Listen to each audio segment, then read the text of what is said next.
Good evening, everyone, and welcome back to Mountain Minds Monday, a program of Tahoe Silicon Mountain. We're glad to have you all here in person and those of you who are watching on the live stream. And go back and watch the live streams that are archived from previous meetings because this marks 10 years next month. We'd like to thank our sponsors. That's what makes this possible, is the sponsors and all of you. Our gold sponsor, Holland and Hart, Dick Schulte's in the room. Thank you, a long-time gold sponsor of Tahoe Silicon Mountain. Really appreciate that. Our silver sponsor, I don't think anyone from Mobo's here this evening, but very much appreciated. And then we have a lot of community sponsors that make this happen. And so between Nevada County Tech Connection, Tahoe Truckee Media, who is broadcasting this for us this evening, the Truckee Tahoe Airport, where we just got another grant, thank you to them. Lyft Workspace, which is where we hold our first Friday at 4. They've been a long-time sponsor as well. The Truckee Chamber of Commerce, and of course Tahoe Donner, who hosts us here this evening. Thank you to Tahoe Donner. Again, you can become a sponsor too. Reach out to us at the link above or after the presentation. Thank you also to our individual sponsors. We talked about that a little bit during the introductions. We're going to move on to the main event. I'm not going to do a long introduction, but for the entrepreneurial community, we owe a lot of thanks to tonight's speaker, Krysta Bea Jackson. She's the lead organizer for 1 Million Cups down in Reno. We send all our entrepreneurs down there to present. She's also the lead organizer for Reno Startup Weekend, which has been going on for a long time. We're going to have a 1-2 punch with the Reno Startup Weekend in April, Truckee in May, and maybe back to Reno in the fall. So I'm going to let Krysta do her own introduction, and I'm really excited to see what she has to share. Thank you. So, hi, thank you for having me tonight. I used to do stand-up comedy for years, so I'm used to heckling, so feel free, especially for those in the back, if you can't hear me, just, do something, catch my attention. Shiny objects work great. So that's me, Krysta Bea Jackson. That's like professional makeup and hair day, so I look somewhat like that. So I'm going to be here talking to you today a little bit about myself and the business, and then a lot more about chocolate, because if you give me an opportunity, I will not shut up about chocolate. It's a known. Let's see, I've been an entrepreneur since I was 2009. I started my first company when I was 24 and then sold it 4.5 years later. Very small little company, but still a big source of pride for me. I'm a serial entrepreneur because I don't know how to stop, apparently. So Sugar Love Chocolates is my 5th business, and I'm currently running the 6th and 7th businesses as well. Those are much smaller, but still really fun. I've been in chocolate since 2004, and completely by accident. I used to work at, well, you guys are old enough, a CD store way back when I was in my undergrad, and surprise, surprise, it closed down. But I was living off campus and paying rent, so I had to find a job right away. I think I went to 64 places. I had 12 interviews, and most places were like, well, we're letting people go, but you're a great candidate. And I was like, oh, thanks. I happened across a place that you might know. It's called Sweet Handmade Candies. They have their first location here in historic downtown Truckee, but the second one in Reno is where I started at. And she said, can you start tomorrow? It's almost Valentine's Day. So that's how I started in chocolate. 6 years under her, so I apprenticed with her for 6 years. I got to study abroad in France through the USAC program for my undergrad in French literature, which was super useful. My mom's super excited that I got a French literature major. And then I got to study with another chocolatier down in Vegas, one of the top 10 in the world. So continually learning about chocolate has been the most fun for the last 16 years. Actually, February was 16 years in chocolate, which how this became my career, I don't know. And then my family is from the South, even though I do not have the accent. I'm so mad that I was raised on the West Coast. So I've been making food and basically celebrating mourning, grieving, loving just through food, because that's what you do when you live in a Southern family. And again, that was another day where someone else did my makeup. Okay, so this is my little attempt at an agenda. I was very honored to speak today, but I was kind of nervous having not attended one of your events before. So I was like, how do I make this about not only just chocolate, but again, kind of the entrepreneurial journey a little bit. So we'll do a little bit of an introduction to Sugar Love Chocolates itself, and then we're going to go through these topics: history, gender studies, yes, chocolate has a lot of gender issues, geography, economics, and then we'll talk a little bit about the labels on chocolate bars that we're seeing more and more. And then I'm going to leave plenty of time for questions and answers, because hopefully I'll drop some nuggets that are interesting for you. So, Sugar Love Chocolates. This is my first chocolate I ever designed, and I think it may be the only chocolate inspired by a salad. I was at a restaurant in about this time of year, and they had a strawberry balsamic salad, and I don't like eating things out of season as much as possible, and especially when it comes to fruit. And I was like, I don't want it, but I couldn't get it out of my mind. And then when they finally did bring the salad, the strawberries were way underripe, just like I expected, but the balsamic vinaigrette they used just helped those strawberries pop and really come alive. And so I said, hey, I bet I could put that in chocolate. So maybe the only chocolate inspired by a salad. I think so, at least. Anyway, so I love using quality ingredients. Whenever we do use fresh fruit, besides with the strawberry, we try to only use them when they're in season. So like we have a spiced pear every fall, because that's when the suckle pears are in season. Obviously, I love to do things that are visually interesting. We try to partner with artists a lot, because you should eat with your eyes first, right? It should be a whole experience. And then as I've grown Sugar Love, we're learning that we're more and more a corporate solution. So for, maybe not this place, but for larger organizations that either want to support, that want to reward their employees, or maybe leave little chocolates on, the pillow at your hotel room, we're becoming that kind of solution where we can do something really custom for each client, including logos, of course, on chocolate. So with that, brief history of chocolate. Very, very brief. It's only a few slides, but so obviously chocolate started in Mesoamerica. I think everyone is pretty familiar with that. So how did it come over to Europe? What happened is, in certain cultures, they were using the actual cocoa beans as a form of currency. And so the Spanish saw that and decided they must be of great value, right, if they're using it as a sort of currency. So they gathered the beans without really knowing what to do with them, as most colonizers tend to do things like that. And actually, when they brought it back to Spain, it was the Jewish population that really was able to become the master chocolatiers. Throughout Europe at that time, to become like a tradesperson, you'd have to join a guild. And one of the #1 rules of most guilds was you can't be Jewish.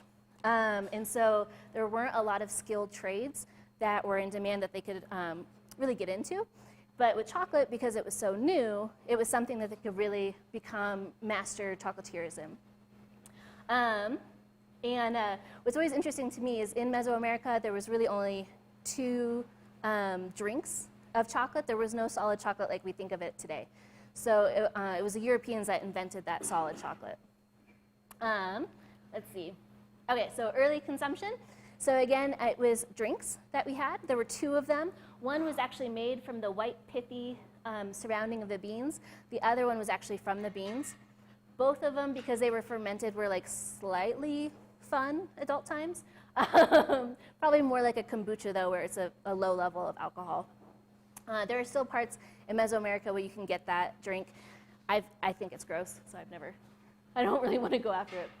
And then, the truffle. We're all familiar with what that means? Probably not, right? Okay, so the way the truffle came about, I love the French. They are so silly sometimes. So the French were extremely cautious about food from the New World. In fact, they didn't trust potatoes when they came over, which I'm like, how can you not trust a potato? It's delicious. But so what happened is when the Moors came into Spain and pushed the Jewish population out of Spain one of many times, the population kind of settled in southern France, like near where I got to study in Po, and then also up into Amsterdam. So the master chocolatiers had to figure out how to get the French to eat the chocolate, because they weren't eating it. It was, this is New World food, it's crazy, whatever. So what they ended up doing is the French, of course, loved the little truffles, the mushrooms that come in the ground. And so that's why we have the hand-rolled truffle and then coated in the cocoa powder because it looks like the mushroom you get out of the ground. And that's where we get the name truffle. Within like the chocolate industry, we don't really use the word truffle as much as Americans like that word, because for us that means this, and that's not shelf stable, and I don't know, it's a particular thing. So we usually use the word bonbon, but everyone thinks of like bonbons. So I still use the word truffle a lot just because, again, our audience is more comfortable with that. So the creation of different chocolates, obviously we started off with the drink, and then we had the solid dark chocolate. And really the solid dark chocolate was created so you could make a drink easier at home. A lot of the early advertisements were showing these blocks of chocolate for you to make a drinking chocolate. And this is my favorite part. Okay, so how many of you guys have had drinking chocolate? Not enough. I should have brought some. Okay, in Paris, there were 16 drinking chocolate shops to every one cafe before the French Revolution. And it was a drink of all classes, especially the poor, because it has all of the fat from the cocoa. So it was a very satiating thing to eat with like day-old bread. And it would have a little bit of caffeine, because the chocolate does have caffeine, and of course a little bit of sugar. So great way to start your day. Like just think of like the thickest mocha with some bread. I mean, it's a great way to start your day. Anyway, however, the French revolutionaries said drinking chocolate was the drink of the bourgeois. So, we're going to give this up, we're going to have coffee instead. So even though the French brought us so much great chocolate, they also ruined that. We could be starting our days with drinking chocolate. Okay, and then so we have the solid dark chocolate. It's been around since, I think, late 1600s. Milk chocolate was invented by Henry Nestle and Peters, I forgot his first name. So they were two Swiss, one was a dairy farmer, one was a chocolatier. And they were doing powdered dairy, because at that time women didn't breastfeed as much, but they were having a hard time selling it. So anyway, they were able to work it into the chocolate. So the Swiss are the ones that invented milk chocolate. White chocolate has been around for a while. I actually don't have a creation date of that. However, 3 years ago, we had our fourth invention of chocolate. It's the ruby chocolate. There's only one company in the world making it right now, and they do have a very close, they have a patent on a part of the process. But rather than that, that's all we know. So it's actually a particular, from what we can tell, it's a particular type of cocoa bean, because there are 14 different kinds of trees, and there's all these heirlooms, but this one's apparently a particular bean. And then they're processing it in a really, again, secretive way, but we know it's citric acid at the end. So the color actually comes out, to me it doesn't look right, because it looks like it's dyed. It is a ruby color, almost like a mauve. And it has, because of that citric acid, it has a little bit of a tartness to it. I haven't created anything with it yet, because it's such a particular flavor, and it's very expensive, because there's only one company producing it. But anyway, so that's kind of exciting. That was the first invention in chocolate in 80 years. So we love that. Anyway, okay. Oh yeah, the truffle versus bonbon. Already covered that. As you can tell, it's very important to me. Okay, so a little bit about gender studies. This is really interesting to me because there's not a lot of food in the world that is gendered, right? We all eat ice cream. Like we all, I mean, I guess beer and whiskey maybe has been a man's thing for a while, and now it's like not as much. But the amount of times I have people in my store saying, "Oh, I'm buying this for my wife." Like somehow they're not allowed to enjoy the chocolate. It's very interesting to me. So in Mesoamerica, women only had chocolate potentially twice in their entire lives. The day they were married to increase virility, and then the day they were sacrificed to increase virility for the god. So as a woman, you only wanted it once. But yeah, so it was very much a man's drink. When it came over to Europe, it continued to be a man's food. It was often sold in public places like the drinking shops, where women weren't allowed to go without, chaperones, things like that. Also, the Jewish population becoming the master chocolatiers, women were often not allowed to cook for outside the home because we were unclean, because of the once a month thing, right? So it very much became a man's food. It wasn't until we think about, it was Cadbury in the late so 1850s to 1880s. They really started pushing chocolate as a woman's consumption, right? They actually had a campaign, and I couldn't find the ad for it, but it was buy sweets for your sweetie. So it was still the man buying the chocolate, but the idea was that she was going to be the one to consume it. And then they did, I mean, this is quite scandalous at the time, not so much anymore, but the idea that this, very absolutely pure woman was enjoying the chocolate was, it was basically, this is sex sells, which is kind of hard to imagine. But Cadbury's did quite a bit of pushing it. So like still in Europe, it's uncommon for a woman to be a chocolatier. And here in the United States, it's just the opposite. It's more common for a woman to be a chocolatier than back there. So it's still affecting the industry. Chocolate makers, out of 200 chocolate makers, the larger ones that were surveyed, only 12 of them were women chocolate makers, which that's quite a gender disparity. However, chocolatiers, the majority of American chocolatiers are women. However, most of the famous ones are men. So Norman Love, Michael Riccuti, Christopher Elbow. They're a small fraction of our industry, and yet they get most of the coverage, which is a frustrating thing. Because everyone should know Kate Weiser over Norman Love. Anyway, and then you'll see I said chocolate makers and chocolatiers.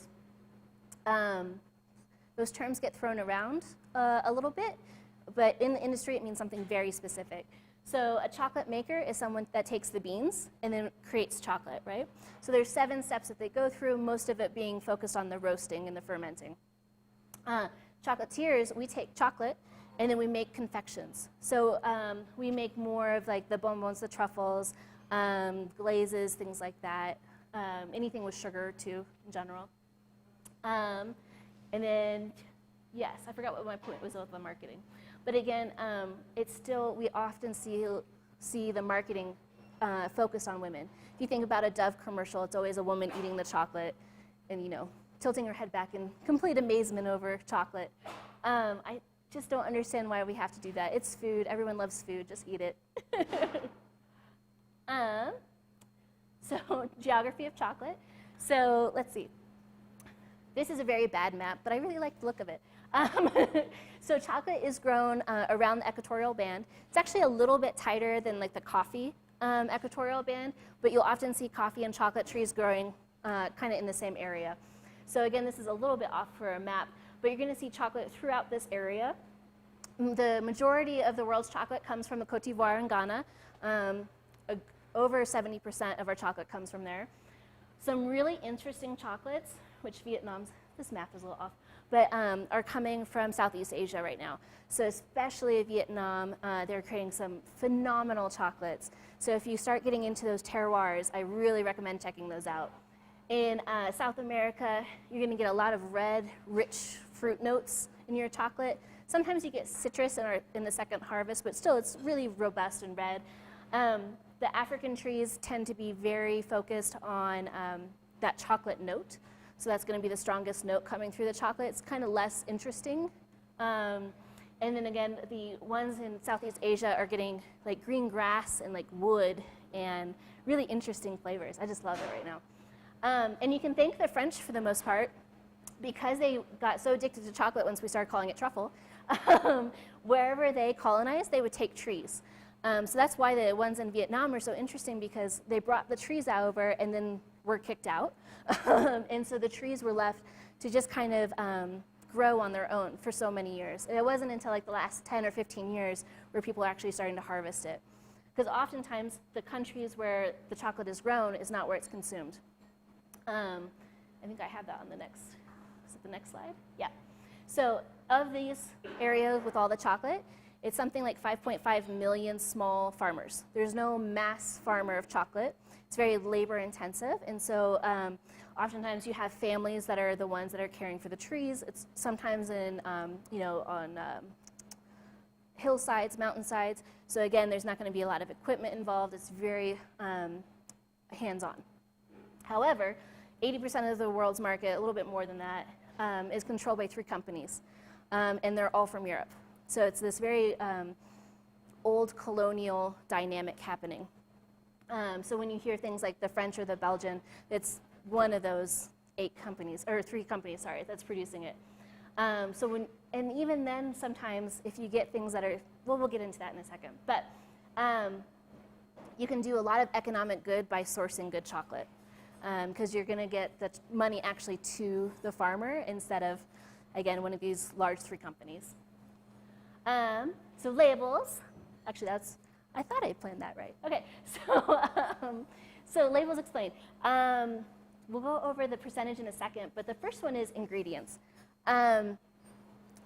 America is very lax with what we call chocolate. Those little Oreo Nestle bars is called chocolate, and there's not a drop of chocolate in it. So it's very interesting. One of the things that America really allows is wax. Paraffin wax, which is completely edible. It just passes, but it's also the thing that you get, like your manicures, you get paraffin wax on your hands. So I don't know if you necessarily want to eat that. But again, it's for the most part, it's harmless from what we know. So a lot of chocolate in your store shelves are going to have that. Another one is palm oil or palm kernel oil. Don't eat that. If you can avoid palm kernel oil, I'll be so happy, and so will all the orangutans in the world. But palm kernel oil is also a really great stabilizer for texture. So things like, well, Nutella is almost all palm oil now. Those Lindt little balls are quite a bit of palm kernel oil. And yeah, no, those don't sell in the rest of the world. In fact, if you get a Hershey's bar in Germany, it's going to be better quality than the Hershey's we have here. So, because you just can't sell the same thing. Okay, places. So we often have bars that will say, again, French, Belgium, blah, Italian even, Spanish, and those are not in the equatorial band. So they're actually referring to the kind of roast, kind of like you have like for coffee, an Italian roast, right? There's no coffee trees in Italy that I know of, but it's a certain style of roast. It's the same thing with the French, the Belgian, the Swiss. They all have different styles of roast. A lot of times, too, you'll see now people getting more and more interested in the terroir. So it'll actually say, like, Colombia, which is great. That's still a huge country, but at least it gives you a little bit more idea where it's coming from. But some of the really high-end chocolate makers are even telling you the valley. Or Francois Perlou in France will tell you the exact coordinates of the house that they come from. And so you get different, every year there's a different harvest. You're going to taste different things, just like a lot of great wines. Of course, they're going to have the same style every year, but you're going to notice different things. Our Colombian right now, which is a co-op of 7 families, the second harvest had citrus notes, which is really interesting from South America because you don't usually see that. And then percentages. How many of you are obsessed with the percentages? I would assume everybody goes, yeah, thank you for being honest. Okay, I don't understand. I do understand a little bit. But the reason why percentages were even ever tracked on chocolate was, as a chocolatier, my only preservative is sugar. That's why a lot of American chocolatiers with the sugar, because then they know it's safe, right? Once you get better at Excel spreadsheets, you don't need to do that. But the percentage lets me know, as a chocolatier, if it's 70%, 30% of it is sugar. So that as I'm formulating my recipe, then I don't have to add as much sugar because I know how much is there, right? Oftentimes people think the percentage is somehow quality. It is not at all quality. It's only telling you sugar. So these are 3 just really quick graphs of 70% chocolate. Does this have a pointer too? Aha, yeah. So this one is a really well balanced. That would be something I would actually want to have in my own kitchen. In fact, our Colombian is very similar to this. This one here, still 30% sugar. It's almost all cocoa butter, which is the fat of the chocolate. So this is going to have almost no flavor because there's hardly any of the cocoa mass. It's going to be very smooth, but it's going to be boring. So I don't know why you'd want to pay for that. And then this one over here, 30% sugar, again, still a 70% bar. And almost all cocoa mass, well, it would be chalky, and there'd be very bitter. It would not be a good quality. So don't just pay attention to the 70% or whatever percent. Trust the chocolate. Look out for good chocolate makers. Talk to chocolatiers because we can tend to tell you who the good chocolate makers are. The percentage doesn't mean much. And now I've started to notice on commercial shelves, they're doing milk chocolate percentages. which that tells you even less because then you don't even know what it is, like, because there's also dairy in there. And anyway, so percentages don't mean that much. Please don't get that tied to them. The Fine Chocolate Industry Association, which I'm a member of, we recognize anything between 68 and 72 as being like prime. Like that's really where you want it for just a dark, plain chocolate. But again, even that is pretty hit and miss. If there's a good roast, Amano, who's down in Utah, makes a beautiful chocolate from different parts of the world. And his percentages vary everything from like 55 all the way up to 75. Because again, it just depends on the chocolate. So please don't get married to the percentages. It really bugs me. I think I talked super fast because that's my last slide. So like I said, I'm a huge nerd for chocolate. If you ask any questions at all, I will happily answer. And I'm sorry that I talk so fast, but I get excited. Can we go back one slide, please? So if I had a label in front of me, Yes. how should I read it to find out whether I've got cocoa butter or cocoa mass? You won't be able to. That's part of the problem is really all it's telling you is how much is sugar. Now, if you're trying to limit your sugar intakes, I mean, that could be important information. However, you know, if you're only having a 2-ounce bar, how much sugar really is that? But no, it doesn't tell you anything. Sometimes some chocolate makers will tell you, but it's still very rare. So you have to kind of more look up the chocolate maker and see if you trust them. Is it working? Oh, there we go. Now, you said, now is Valrhona a chocolate maker or a chocolatier? Valrhona is a chocolate maker, yeah. And then can you buy, like you were saying, the makers in Utah, can somebody like me buy chocolate from them? Oh, yeah. In bulk? Yeah. So Amano, in particular, he pretty much only sells to, you know, direct to retail. I've tried making chocolates with this stuff, but it's very, very expensive. I'd have to charge a lot more than what I do currently. Valrhona is a chocolate maker, but they're more of a brand now. They don't really make a lot of their own. Okay, so I understand the percentages are out. Yeah. Because you don't know what you get. But what do you, how do you define between semi-sweet, bittersweet, you know, the dark, I mean, you know, Yeah. the bars that you do for that they say are pure chocolate? I mean, how do you assess those? Yeah, so there's a lot of confusion between baking terms and then chocolate terms, right? So baking uses things like semi-sweet, bittersweet, all of the other ones. I don't know what those mean. I don't think there's a real defined, there may be, but there doesn't seem to be any consistency in the labeling. Now when you see things that are 100% or pure cocoa, that means that it's cocoa butter and cocoa mass. There's no sugar in it. It's going to be very bitter because that's just the nature of it. And you can use that for baking a lot, which is great. But yeah, that's all that's going to tell you. You had mentioned early on that there were dominated by 3 companies. Would you be able to tell us what those are, or would that be libelous? You know, I don't know if they've gone under any new brands lately, but it's a Mondelez, or Mondelez, however you want to say that, owns one of the companies. And then it's the one that's in France and Germany, and then it's the one that's in England. I can't remember all their names, but they're large companies that most people are not going to recognize the name of because they acquire brands. Like Mars now, you know, is a brand itself, and it's acquired FLM, it's acquired, you know, these other chocolate makers. So it's kind of, in the food industry, we can see each other in the rooms, but it's kind of harder in public. The chiropractor. First question about the waxes in the chocolate. Is there any way that we can tell by reading the ingredients label that there's waxes in there? And Yeah. What do they call it? And the second part of the question, or second question, is I'm a big Trader Joe's fan, and I like their chocolates, and I just thought if you might want to ring in on their chocolates. So paraffin is the word they're going to use the most often. For the wax. And then, I'm sorry, the second part, the Trader Joe's? Okay, I've heard it's good. I never go to Trader Joe's. When it was smaller, I used to get hit in the ankles all the time, and then I got frustrated. It was a frustrating Trader Joe's. And to be honest, this is a dirty secret. I don't eat chocolate. I mean, it's not that much of a secret, but yeah, I probably eat 2 pieces a month at most. In fact, the other day we created a new flavor. It's called a yuzu sake. It's actually a white chocolate, beautiful yuzu juice from Japan, and then sake. And I ate 3 pieces, and I think my employee almost had a heart attack. She's like, "Are you feeling okay?"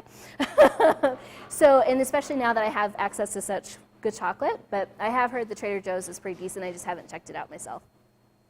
My question is, do you ever use 100% cacao paste? No, I don't personally, no.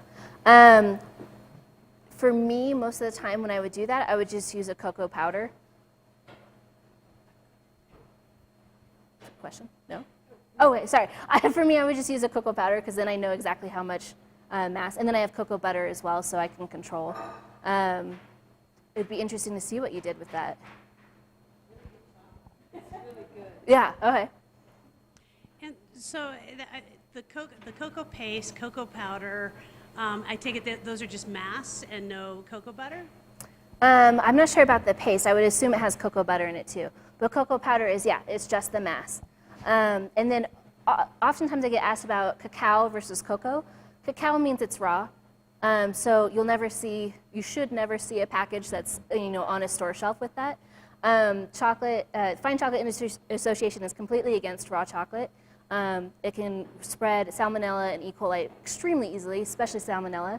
Also, it's kind of a misnomer because as soon as it's taken from the pods, it starts to ferment. So you're never really going to have a raw chocolate if it's already fermenting in sun. But yeah, that's, again, the cacao versus cocoa, that's another one. I feel like I'm talking with my hands a lot. I put them in my pocket, then maybe I won't do it.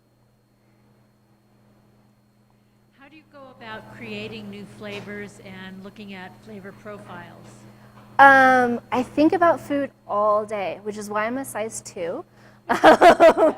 It's something that's just really interesting to me all the time. I listen to a lot of podcasts. That's how there was, I forget the podcast, it was about 2 years ago, but there was a chef talking about urfa biber. It's a Turkish chili. They actually sun dry it during the day, and it gets this beautiful like raisin or almost prune scent to it and a little bit of the taste. And then they cover it at night and sweat it. And so it becomes very mild. My mom says medium. Becomes very mild of a pepper. And I was just like, what is this? What is this? I have to go see.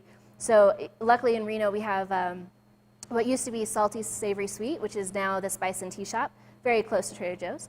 And I'll just go in there and ask her what's new, what's interesting, or something like that. Urfa, she actually opened up a whole container and was like, give me this. It'll be beautiful in a dark chocolate. The last one, the yuzu sake, there was a pastry chef in town who made this sake cream dessert that was just beautiful, and I was like, I want to do something like that.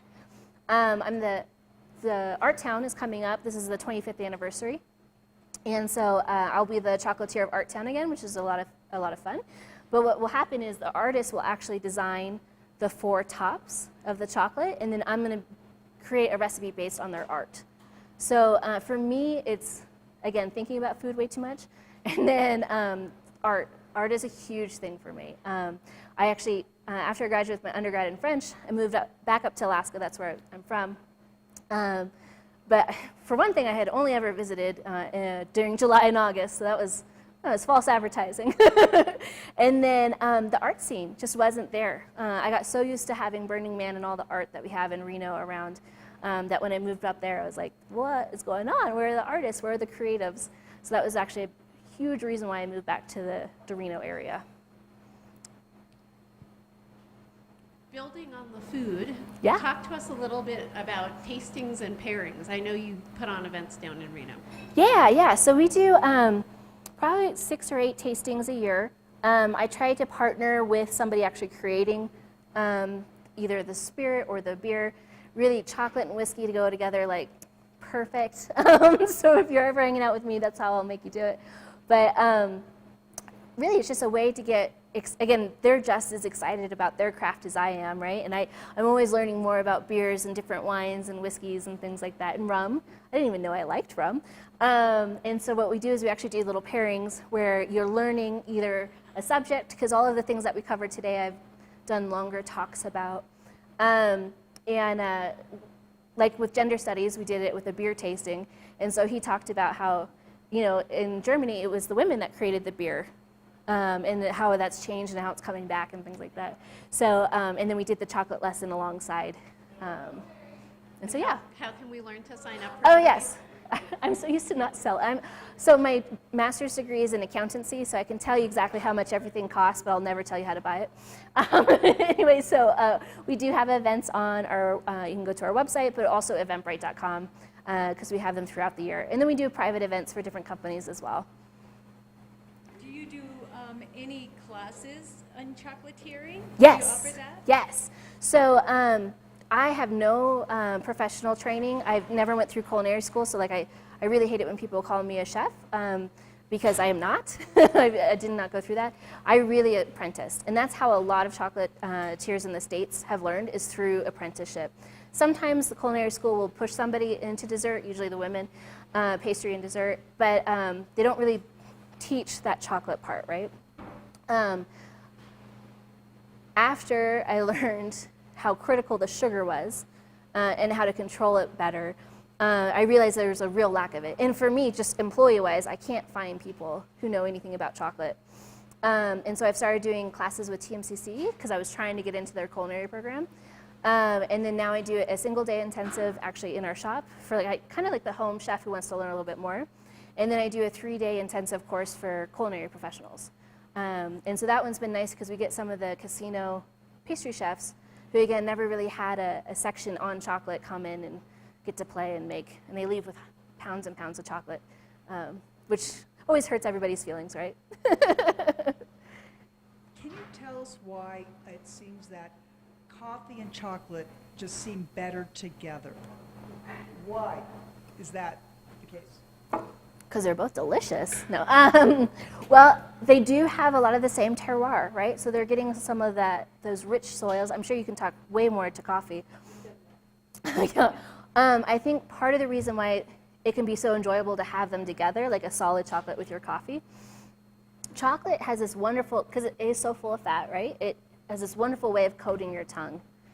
Coffee kind of can cut through that, right? So that you're not getting, so every bite of chocolate is a little bit fresh. It's like a fresh bite, it's a first bite, instead of like with wine, because wine and chocolate compete for the same space on your tongue. Also, because the fat has coated your tongue, I would assume, I know it works for whiskey, but I would assume it's the same with coffee, is you're actually getting more of that bouquet and like the intricacies without getting some of that acidic coffee part, right? It's the same thing with whiskey. You can get more of the bouquet, but you're not getting the heat from the whiskey. Is the way that I look at it. But again, I actually can't drink coffee anymore, so I'm not a very good person to talk about that. Can you talk some about the health benefits of chocolate? So, I don't usually. Partially because there are dietitians and nutritionists out there, and they know so much more about food science than I will ever know about the nutrition part. My thing has always been moderation, right? Red wine is great for you in moderation. I believe dark chocolate's the same way. We do know there's some antioxidants in it, of course, and the higher percentage, the more likely you're going to get those antioxidants. But yeah, I tend not to talk about that just because I'm not a nutritionist, obviously. So You described yourself as a serial entrepreneur. yeah. Can you talk a little bit about that, the history and how Yeah. you got, why and how you got started? Yeah. So I got started because of the recession. I was working with the other chocolatier. Usually I was salaried, so I was working 40 hours a week, normally 50 or 60. And then the recession hit. We laid off a lot of employees, and it became expected 60 hours a week and no health benefits all of a sudden. And I said, I don't want to work this hard for somebody else. And I gave her a month's notice, and of course, she's made me sign a non-compete for 5 years, which is fair. Apparently, you can pierce them, but I didn't know that. So I started the first company. I had $200 of space on my credit card because I had terrible credit. And I started Lucky Mutts, which was the first company. And I spent it on a website that would have been 2009? Or is that when I sold it? No, 2009 is when I started. So at the height of the recession, I started a company that required you either have a full-time job and can't walk your dog, or you're on vacation and you can't walk your dog. So it was a great time to start an industry like that. Luckily, though, because the recession, people were actually putting off having kids, like statistically. So they were spending more and more money on their dogs. So it was like one of the few industries that grew. So I started it with just a website and me showing up and being super nervous because I was way young and I was 24 at the time. And 24? Yeah, 24. I can do math. And then after 4.5 years, I sold it to the largest competitor in town because Rover.com came out and I saw the writing on the wall and I said, okay, I gotta get out of this now. And I kept trying to sell it to a smaller company because it's a very unsophisticated market, right? It's a lot of teenage girls down the street or like trophy wives who have, I shouldn't say trophy wives, but wives that don't have to work but love animals, right? And so a lot of them didn't have websites. A lot of them, almost all of them, don't have any sort of like support. If they get COVID or pneumonia or whatever, your dog's just SOL. And so that's why we really started it as a company. And then I hired my first person within a few months, and my mom's like, you're crazy. But it ended up working out. And my mom started her first company before she was 30, but I get to say that I sold my first company before I was 30. So take that, Mom. I hope she never watches this. And then, so after that, I started a nonprofit that ended up failing. It was called Biggest Little Storefront. And the idea is in downtown Reno, we need retail. To have a vital and strong downtown, you need retail, but it's a little bit putting the horse before the cart, right? You need other things first. But there was a competition down in Sacramento called Calling All the Dreamers or Calling Dreamers, something like that. And it was not a 501c3, it's the one where it's the real estate. I think it's a 501b4 or whatever, something like that. Anyway, where they had a competition every year. Whoever won the business competition got a year's worth of free rent. And so we got a lot of press, we got a lot of people who wanted to participate. We started having people actually sending in applications, and I couldn't get a single landlord to say, yes, you can have this space for a year for free. So it failed. Then started another company with 2 other women. It was kind of a side thing for all 3 of us, and when our primary companies, mine being Sugar Love, started to take off, we had to close that one down. And then I do accounting consulting still, because I have a master's degree in accounting. That's why. French Lit, master's in accounting, and then I'm a chocolatier, who knew? But yeah, and then I recently started a puzzle company, which is definitely, I just wanted to buy puzzles for me.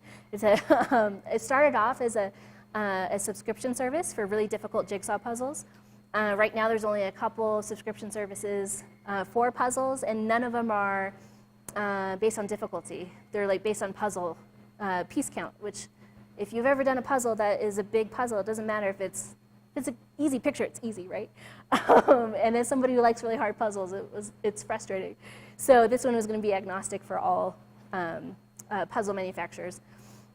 Then after I launched the website, I did some research, because that's a great way to do it. And it turns out the people I thought would buy were not interested. Because they're used to going to a thrift store and buying, bags of puzzles at a time. And if a few puzzle pieces are missing, then that's the difficulty, right? So as I was telling Ellen on the way up here, it's really the mom, right, or the friend of the family. My mom would buy me a subscription for that. So we're probably going to redo the website. Hopefully, summer's pretty quiet for chocolate because we can't ship, so that'll probably be when I redo it.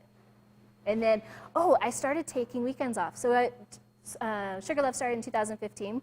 I've been working 7 days a week pretty comfortably until I fell asleep at the wheel last year. So I've decided that I have to take weekends off, and I can't do anything longer than a 10-hour day. There's a lot of hours on a weekend when you're not allowed to work. Like, I even put the laptop in the car. I'm not allowed to look at it. So I was like, I'm going to take up gardening. So now I have 400 tomato plants. So, because I do not know how to do hobbies right, apparently. So soon I'll be selling those as well. So I can't help it. It's just, yeah. So one more question. Yeah. As you got started in chocolate, what kind of technology did you need to support your chocolatiering? Oh, for like Sugar Lab? That's really good. So I started off with a hobbyist machine that you can get in the United States. It does a 1.5 pounds of chocolate at maximum efficiency. So for like the first 6 months, 8 months of the company, that's what we did. And it was a little tiny machine. I did batches of 24 chocolates at a time. And all of the molds are from Belgium. That machine's from America. Finally upgraded to another one that does 17 pounds an hour. In this last year and a half, it was painful. It was really painful. Even having an assistant, it was hard to keep up. So we just recently imported a machine from Belgium that does 150 kilos an hour, so over 330 pounds. We will not reach that for quite some time, but that's kind of the main piece of equipment. Really, for chocolate, you just need lots of space. The chocolate, so the shell, do I have it? No, that's just me. Well, I guess that kind of works. Okay, so for the molds, we have the shell that we have to do first, right? So we're actually passing that through the machine, then dumping it out to create the shell. That needs to sit maybe 20 minutes at the most. The interior is so a fake photo, but that you end up piping, that also needs to temper, just like the exterior of the chocolate. That can take anywhere from 2 hours to 12 hours. So oftentimes you're just waiting on stuff to be ready. Because then the final thing where you just cap it is, again, super quick. But the interior takes quite a bit. Because as it crystallizes, it actually generates heat. It's latent heat, something or another, crystallization. And so that's what you're allowing to escape before capping it. If you cap it too soon, then your chocolate will implode over time. But yeah. Is that how you make all your chocolates? Pretty much, yeah. That is, sorry, I'll repeat that. That is pretty much how I make all the chocolates. Again, usually with my hair up and with no makeup on, I hide in the back. Yeah. We don't have a depositor head. I made the mistake of not planning 100% the chocolates. So I chose shapes that I find are interesting because not all of our chocolates, but we have like 5 different shapes. And the molds all hold 24 at a time, but some of them are 6x4s and some of them are 3x8s. And so to set up a machine to switch between those two is too annoying. But yeah, it's still very labor intensive. We have a question from Internet Land. Ooh, hello, Internet. Is white chocolate really chocolate? What's the deal with white chocolate? Yes and no is the answer. In America, no. No, for it to be considered a chocolate, it has to have a chocolate component, right? So cocoa butter is the component. Sometimes you'll even have trace amounts of the cocoa solid. In the United States, you don't have to have that, and you can still call it white chocolate. So again, the Oreo bar, poor Nestle, I'm just throwing them under the roof. But like the Oreo bar that they have, and it's the white chocolate, you can't call it. And actually, some of the chocolates that come from Britain are called family chocolate coating once they're imported into Europe. So really, anything from Europe is going to be the highest quality. And you can get white chocolate. I have Belgian white chocolate. But it should never look white. It should look like butter, yellow like butter, because that's the chocolate part. So, what's the chocolate you should be buying at Safeway? What's the chocolate you should be buying at Safeway? Ignore everything at the register.